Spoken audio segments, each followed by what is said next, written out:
Brand Bengaluru ಹೋಗಿ ಗುಂಡಿ ಬೆಂಗಳೂರು ಆಗಿದೆ ಅಂತ ಹೇಳಿದ್ರಿ. ಅಫ್ಕೋರ್ಸ್ ಬ್ರ್ಯಾಂಡ್ ಬೆಂಗಳೂರು ಅನ್ನೋ ಟೈಟಲ್ ಕಾಂಗ್ರೆಸ್ ಅವರೇ ಕೊಟ್ಟಿರಬಹುದು. ಗುಂಡಿ ಬೆಂಗಳೂರು ಬಿಜೆಪಿ ಇದ್ದಾಗ್ಲೂ ಇತ್ತು. ಆದ್ರೆ 1600 ನಾವು ಹೋರಾಟ ಮಾಡಿ ಜಾಸ್ತಿ ಆಗಿದೆ ಇರ್ಲಿ. ಆದ್ರೆ ಅದಕ್ಕೆ ನಮ್ಮನ್ನ ವಿರೋಧ ಪಕ್ಷದಲ್ಲಿ ಕೂಡಿಸಿರೋದು. ಅದಕ್ಕೆ ನಾವು ಕೂಡ ನೋಡಿ ಒಳ್ಳೆ ಕೆಲಸ ಕಾಂಗ್ರೆಸ್ನವ್ರು ಒಳ್ಳೆ ಕೆಲಸ ಮಾಡಿ ಅಭಿನಂದಿಸ್ತೇವೆ. ನಾವು ಹೋರಾಟ ಮಾಡಿದ್ಮೇಲೆ ಬಿಜೆಪಿ ಪಕ್ಷದ ನಾಯಕರು ಹೋರಾಟ ಮಾಡಿದ್ಮೇಲೆ 1600 ಕೋಟಿ ರೂಪಾಯಿ ಬೆಂಗಳೂರು ಗುಂಡಿ ಮುಚ್ಚಬೇಕು ಅಂತ ಆಗಿದ್ರು. ಅದೇನಾಯ್ತು ದುಡ್ಡು ಅದು ಇದುವರೆಗೂ ಗೊತ್ತಿಲ್ಲ. ಹಾಗಾಗಿ ಈ ರಾಜ್ಯದಲ್ಲಿ ಬರೀ ಇವರಿಗೆ ಅಧಿಕಾರದ ಕಚ್ಚಾಟವನ್ನು ಬಿಟ್ಟರೆ ಜನರ ಅಭಿವೃದ್ಧಿ ಆಗಿಲ್ಲ. ಇವರಿಗೆ ಅಭಿವೃದ್ಧಿ ಮಾಡಿಟ್ಟಂಥ ಹಣ ಏನಾಯಿತು ಅಂತ ಗೊತ್ತಾಗಿಲ್ಲ. ತಾವು ಮತ್ತೆ ನಮ್ಮ ಶ್ರೀರಾಮುಲು ಅವ್ರ ಬಗ್ಗೆ ಒಂದು ಮಾತನ್ನು ಹೇಳಿದ್ರಿ, ಅವರು 300 ಕೋಟಿ ಮಾಡಿದಾರಂತ. ಈ ನಮ್ಮ ಕರ್ನಾಟಕದ ಇತಿಹಾಸದಲ್ಲಿ ಮೊಟ್ಟ ಮೊದಲ ಬಾರಿಗೆ ಪರಿಶಿಷ್ಟ ಜಾತಿ ಮತ್ತು ವರ್ಗಕ್ಕೆ ಸೇರಿದಂಥ 187 ಕೋಟಿ ರೂಪಾಯಿನ ಆಂಧ್ರ ಪ್ರದೇಶದಲ್ಲಿರ್ತಕ್ಕಂಥ 18 ಅಕೌಂಟ್ಗಳಿಗೆ ಮಾಡಿ ಹಣವನ್ನು ಬಳ್ಳಾರಿಗೆ ತಂದು ಬಳ್ಳಾರಿಯಲ್ಲಿ ಚುನಾವಣೆ ಮಾಡಿದಂಥ ಇತಿಹಾಸ ಕಾಂಗ್ರೆಸ್ನವರಿಗಿದೆ. ಆ ಮಂತ್ರಿಯು ತನ್ನ ಸ್ಥಾನವನ್ನು ಕಳ್ಕೊಂಡಿದ್ದಾರೆ. ಮಾನ್ಯ ಮುಖ್ಯಮಂತ್ರಿಗಳು ಸದನದಲ್ಲಿ 90 ಕೋಟಿ ನಾವು ರಿಕವರ್ ಮಾಡಿದ್ದೀವಿ ಅಂತ ಹೇಳಿದ್ದಾರೆ. ಅದಕ್ಕಿಂತ ಒಂದು ನಾಚಿಕೆ ಕಡಿನ ಒಂದು ವ್ಯವಸ್ಥೆ ಇಲ್ಲ. ಕೊಡ್ತಾರೆ, ಅದು ಬರುತ್ತೆ, ನಿಷ್ಪಕ್ಷಪಾತ ಮಾಡಲಿ ಅಲ್ಲ ಅಂದ್ರೆ. ಹೌದು ಅವರು ಶ್ರೀರಾಮುಲು ಅವರು ಹೇಳಿದ್ದಾರೆ ಅದರಲ್ಲಿ ಒಂದು ತಾವು ಹೇಳ್ತಾರೆ ಒಂದು ಬೆಂಕಿ ಸುಮ್ಮನೆ ಬರೋದು ಹೊಗೆ ಬರೋದಿಲ್ಲ. ಅವರೊಬ್ಬ ಜವಾಬ್ದಾರಿಯುತ ಅವರು ಒಬ್ಬ ಜವಾಬ್ದಾರಿಯುತ ನಮ್ಮ ನಾಯಕರಿದ್ದಾರೆ ಶ್ರೀರಾಮುಲು ಸಾಹೇಬರು. ಅವ್ರು ಮಾಡ್ತಾರೆ, ಅವ್ರು ಮಾಡಿದ್ದನ್ನ ಅವ್ರು ಮುಂದಿನ ದಿನಗಳಲ್ಲಿ ಹೇಳ್ತಾರೆ. ಹಾಗೆ ತಾವು ನೋಡೋಣ, ವಿಚಾರ ಬರುತ್ತೆ. ಈಗ ಮತ್ತಿನ್ನೊಂದು ವಿಚಾರವನ್ನು ಹೇಳಿದ್ರಿ ತಾವು, ನಮ್ಮ ಯತ್ನಾಳ್ ಸಾಹೇಬರು ಒಂದು ಮಾತು ಹೇಳಿದ್ದಾರೆ ಅಂತ. ಮತ್ತೆ ಒಂದು ದಲಿತ ಕೂಗು ಕರ್ನಾಟಕದಲ್ಲಿ ಎದ್ದಿದೆ ಅಂತ. ಇವತ್ತು ದಲಿತ ಕೂಗು ಏನು ಬಂದಿದೆ, ಇದು ಮೊಟ್ಟ ಮೊದಲನೇದಾಗಿ ಬಂದಂಥದ್ದಲ್ಲ. ಸುಮಾರು 65 ವರ್ಷಗಳನ್ನ ಈ ದೇಶವನ್ನು ಆಳಿದಂಥ ಈ ಕಾಂಗ್ರೆಸ್ ಪಕ್ಷ ಈ ಕರ್ನಾಟಕದಲ್ಲಿ ವಿಶೇಷವಾಗಿ ಪ್ರಾರಂಭವಾಗಿದ್ದು ಎನ್ ರಾಚಯ್ಯನವರು, ಕೆ ಎಚ್ ರಂಗನಾಥ್ ಅವರು ದಲಿತರ ಹುಲಿ ಅಂತಲೇ ಕರೆಸ್ಕೊಂಡಂತಹ ದಿವಂಗತ ಬಸವಲಿಂಗನವರು 1992ರಲ್ಲಿ ಇನ್ನೇನು ಮುಖ್ಯಮಂತ್ರಿ ಆಗೇ ಹೋಗ್ತಾರೆ ಅಂತ ಇತ್ತು. ಕೊನೆಗೆ ಅವರು ತಮ್ಮ ಅತ್ಯಂತ ನೋವಿಂದ ಮಂತ್ರಿ ಇಲ್ಲದೆ ಸ್ಥಾನವನ್ನು ಕಳ್ಕೊಂಡು ಸತ್ತಂಥದ್ದು ಕಾಂಗ್ರೆಸ್ನ ಇತಿಹಾಸ. ಹಾಗೆ ಸುಮಾರು 50 ವರ್ಷಗಳ ಇತಿಹಾಸ ಇರತಕ್ಕಂಥ 50 ವರ್ಷಗಳ ಬಹುದೊಡ್ಡ ಒಂದು ರಾಜಕೀಯ ಹಿನ್ನೆಲೆ ಹೊಂದಿರತಕ್ಕಂಥ ಖರ್ಗೆ ಸಾಹೇಬರಿಗಿಂತ ಯಾರಾದರೂ ಮುಖ್ಯಮಂತ್ರಿ ಕಾಂಗ್ರೆಸ್ನಲ್ಲಿ ಆಗಲಿಕ್ಕೆ ಸಾಧ್ಯತೆ ಇದೆಯೋ? ಅಷ್ಟೇ ಅಲ್ಲ, ನಾನು ನಿಮಗಿನ್ನೊಂದು ಹೇಳ್ತೀನಿ.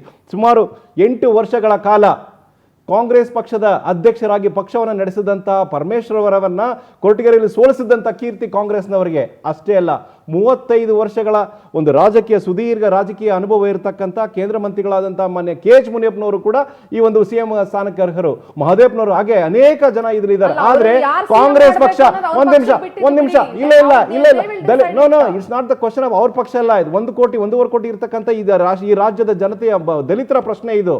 ಕಾಂಗ್ರೆಸ್ ಯಾವ ರೀತಿ ನಡ್ಕೊಳ್ತದೆ ಅಂತ, ಯಾವ ಸಂದರ್ಭದಲ್ಲಿ ಕಾಂಗ್ರೆಸ್ ಮುಳುಗ್ತಿದೆ, ಯಾವ ಸಂದರ್ಭ ನಾನು ಹೇಳ್ತೀನಿ ಯಾವ ಸಂದರ್ಭದಲ್ಲಿ ಕಾಂಗ್ರೆಸ್ ಪಕ್ಷ ಮುಳುಗ್ತಿದೆ ಆ ಸಂದರ್ಭದಲ್ಲಿ ದಲಿತರನ್ನ ಒಂದು ಸ್ಥಾನಕ್ಕೆ ತರುವಂಥದ್ದು. ಇವತ್ತೇನ್ ಮಾಡಿದ್ದಾರೆ, ಖರ್ಗೆ ಸಾಹೇಬರನ್ನ ತಗೊಂಡು AICC ಮಾಡಿದ್ದಾರೆ. ಅವ್ರು ಏನ್ ಮಾಡ್ತಾರೆ, AICC ಎಲ್ಲ ಅಧಿಕಾರಗಳನ್ನ ಮಾಡ್ತಕ್ಕಂಥವ್ರು ಮೊನ್ನೆ ರಾಹುಲ್ ಗಾಂಧಿ ಅವರು ಸಭೆ ಸಮಾರಂಭಗಳಲ್ಲಿ ಕೂತ್ಕೊಂಡು ಕೇಳ್ತಾರೆ, ನಿಮ್ಮಲ್ಲಿ ಅತಿ ಹಿಂದುಳಿದವರಲ್ಲಿ ಯಾರೋ ಇಂಡಸ್ಟ್ರಿಯಲಿಸ್ಟ್ ಇದ್ದೀರಾ, ನಿಮ್ಮ ಅತಿ ಹಿಂದುಳಿದ ಪತ್ರಕರ್ತರಿದ್ದೀರಾ, ನಿಮ್ಮಲ್ಲಿ ಯಾರಾದ್ರೂ ಮಾಡಿದ್ದೀರಾ, ದಲಿತರಿದ್ದೀರಾ ಅಂತ ಸಾಮಾನ್ಯ ಸಭೆಗಳಲ್ಲಿ ಕೇಳ್ತಾರೆ. ಇವ್ರದೇ ರಾಜ್ಯದಲ್ಲಿ ಇರ್ತಕ್ಕಂಥ ದಲಿತ ಮುಖ್ಯಮಂತ್ರಿಗಳನ್ನ ಯಾಕೆ ಮಾಡೋದಿಲ್ಲ? ಹೋಗ್ಲಿ, ಇದೇ ಸರ್ಕಾರದಲ್ಲಿ ಉಪಮುಖ್ಯಮಂತ್ರಿಗಳನ್ನ ಯಾಕೆ ಮಾಡಲಿಲ್ಲ? ಎಷ್ಟು ಅರ್ಹರಿದ್ದಾರೆ? ಇದು ಒಂದು ಕಾಂಗ್ರೆಸ್ ಒಂದು ದಲಿತರನ್ನ ಉಳಿಸ್ಕೊಳ್ತಕ್ಕಂಥ ಸರ್ಕಾರ. ಇವರಿಗೆ ಯಾವುದೇ ರೀತಿಯಾದಂತಹ ಒಂದು ಬದ್ಧತೆ ದಲಿತರ ಬಗ್ಗೆ ಇಲ್ಲ, ಕೇವಲ ವೋಟ್ ಬ್ಯಾಂಕ್ ಆಗಿ ಉಳಿಸ್ಕೊಳ್ತಕ್ಕಂಥದ್ದು ಈ ಒಂದು ನಮ್ಮ ಕಾಂಗ್ರೆಸ್ ಪಾರ್ಟಿ ಅಂತ ಹೇಳಿಕ್ಕೆ ನಾನು ಬಯಸ್ತೇನೆ ಮೇಡಮ್. ಆಲ್ರೈಟ್, ನಾನು ಅವ್ರ ಹತ್ರ ನಂದನ್ ಅವ್ರ ಹತ್ರ ನಾನು ಉತ್ತರ ತಗೊಳ್ತೀನಿ. ಶಿವರಾಮ್ ಅವ್ರ ಹತ್ರ ಮಾತನಾಡ್ಬಿಡ್ತೀನಿ. ಶಿವರಾಮ್ ಜಿ, ಅಹಿಂದ ಪತ್ರ ಚಳುವಳಿಯನ್ನ ಇವತ್ತು ಮೈಸೂರಿನಲ್ಲಿ ನಡೆಸಿದ್ರಿ. ಎಲ್ಲೋ ಒಂದ್ ಕಡೆ ಮುಖ್ಯಮಂತ್ರಿಗಳು ಬದಲಾಗ್ತಾರೆ ಅನ್ನೋ ಸುಳುವು ಸಿಕ್ಕಿದ್ಯಾ? ಅವರ ಕೈಯನ್ನ ಬಲಪಡಿಸಬೇಕು ಅನ್ನುವಂಥ ನಿಟ್ಟಿನಲ್ಲಿ ಚಳವಳಿಯನ್ನ ಆರಂಭ ಮಾಡಿದ್ರ? ಎಷ್ಟು ದಿನ ಇಲ್ದೇ ಇರುವಂತಹ ಈ ಪತ್ರ ಚಳವಳಿ ಈಗ ಯಾಕೆ?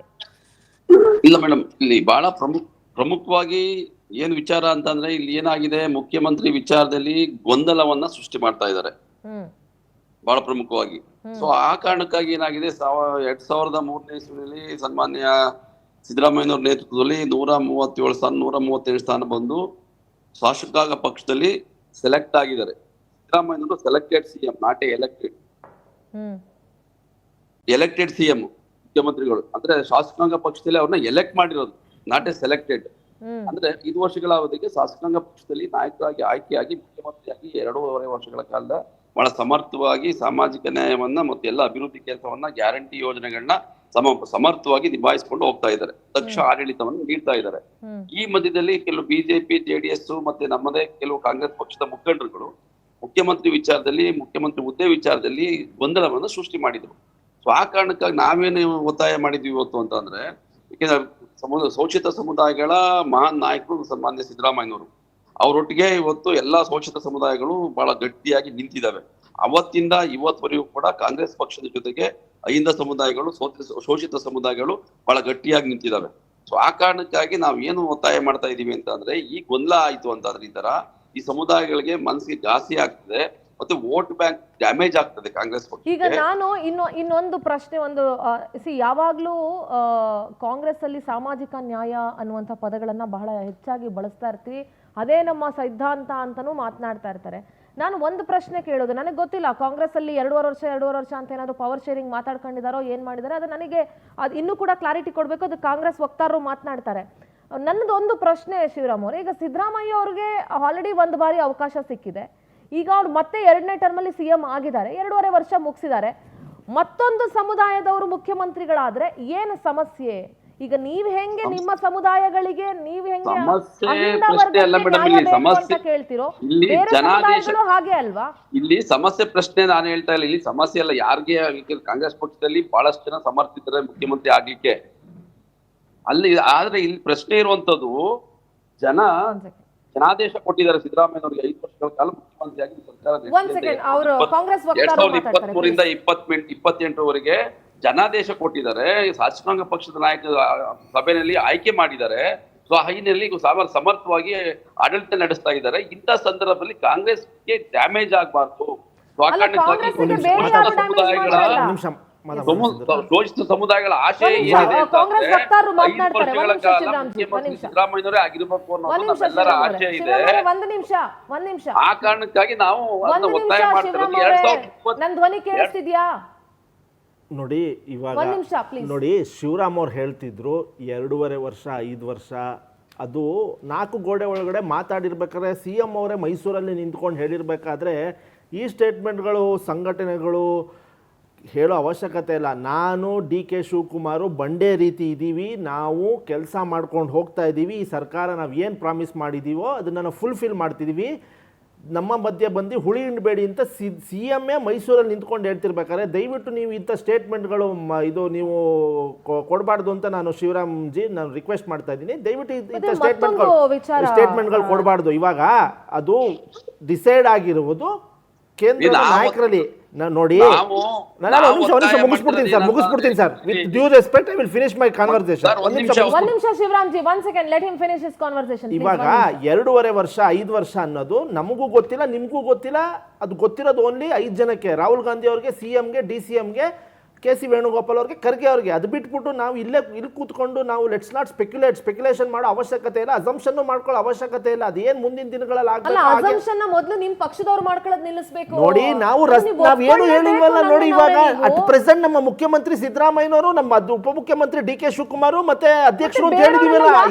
ಇವಾಗ ನೋಡಿ ಯಾರು ಮಾತಾಡಬಾರ್ದು ಅಂತ ಕಡ್ಡಿ ತುಂಡಾಗಿ ಇದು ಅಲ್ಲ. ನೋಡಿ, ಯಾರು ಮಾತಾಡೋ ಅವಶ್ಯಕತೆ ಇಲ್ಲ. ಎಸ್ ಖರ್ಗೆ ಅವ್ರು ಸಾಹೇಬ್ರು ಹೇಳಿದ್ದಾರೆ, KC ವೇಣುಗೋಪಾಲ್ ಹೇಳಿದ್ದಾರೆ, ಸುರ್ಜೇವಾಲ್ ಅವ್ರು ಹೇಳಿದ್ದಾರೆ. ಯಾರು ಇದ್ರ ಬಗ್ಗೆ ಚಿಂತನೆನೂ ಮಾಡಬಾರ್ದು, ಮಾತಾಡಬಾರ್ದು. ನಾವು ಇದೇನು ಯಾವ ಟೈಮಲ್ಲಿ ನಾವು ಏನು ಮಾತಾಡಿದ್ವಿ ಅದು ನಮಗೆ ಗೊತ್ತು, ಅದೇನು ಮಾಡಬೇಕು ನಾವು ಮಾಡೇ ಮಾಡ್ತೀವಿ, ಅಲ್ಲಿವರೆಗೂ ನೀವೇನು ಮಾತಾಡಬೇಡಿ ಅಂತ ಹೇಳಿದ್ದಾರೆ. ಆ ನಿಟ್ಟಿನಲ್ಲಿ ಸ್ಟೇಟ್ಮೆಂಟ್ಗಳಿಗೆ ಕೊಟ್ಟಿರೋರಿಗೆ ನೋಟಿಸ್ ಕೊಟ್ಟಿದ್ದಾರೆ. But at does not mean ನಾವು ಯಾರೋ ಬಂದ್ಬಿಟ್ಟು 2.5 ವರ್ಷ 5 ವರ್ಷ ಪೋಸ್ಟ್ ಕಾರ್ಡು. ನೋಡಿ, ಇದೊಂಥರ ಗೊಂದಲ ಸೃಷ್ಟ ವಾತಾವರಣ ಮಾಡಬಾರ್ದು ಅಂತ ನಿಮಗೆ ನಿಮ್ಮ ವಾಹಿನಿ ಮೂಲಕ ಶಿವರಾಮ್ ಅವರು ಕೇಳ್ಕೊತಾನೆ. ಎಸ್, ಅಲ್ಲಿಂದ ದೊಡ್ಡ ಕೊಡುಗೆ ಆಗಿದೆ.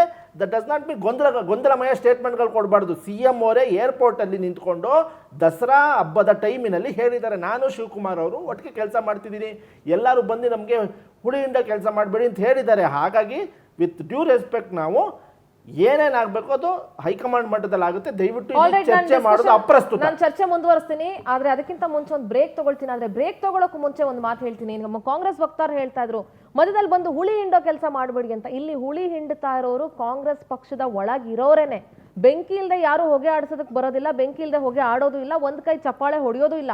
ಎಲ್ಲರೂ ಫಸ್ಟ್ ಹೇಳ್ಬಿಡ್ತಾರೆ ಮಾಧ್ಯಮದವರು ಸೃಷ್ಟಿ ಮಾಡ್ತಾ ಇರೋದು, ಮಾಧ್ಯಮಗಳಿಗೆ ಬೇಕಾದಷ್ಟು ಕೆಲಸ ಇದೆ, ಜವಾಬ್ದಾರಿ ಇದೆ ಮಾಡೋದಕ್ಕೆ. ನಿಮ್ಮ ನಡುವೆ ಏನ್ ನಡೀತಾ ಇದೆ? ನಾವು ಓಟ್ ಹಾಕಿ ಗೆಲ್ಸಿರುವಂತ ಪಕ್ಷದವರು ನೀವು ಏನೇನು ಆಟ ಆಡ್ತಾ ಇದ್ದೀರಾ ಅಂತ ಕ್ವಶನ್ ಮಾಡೋದು ಮಾಧ್ಯಮದ ಜವಾಬ್ದಾರಿ.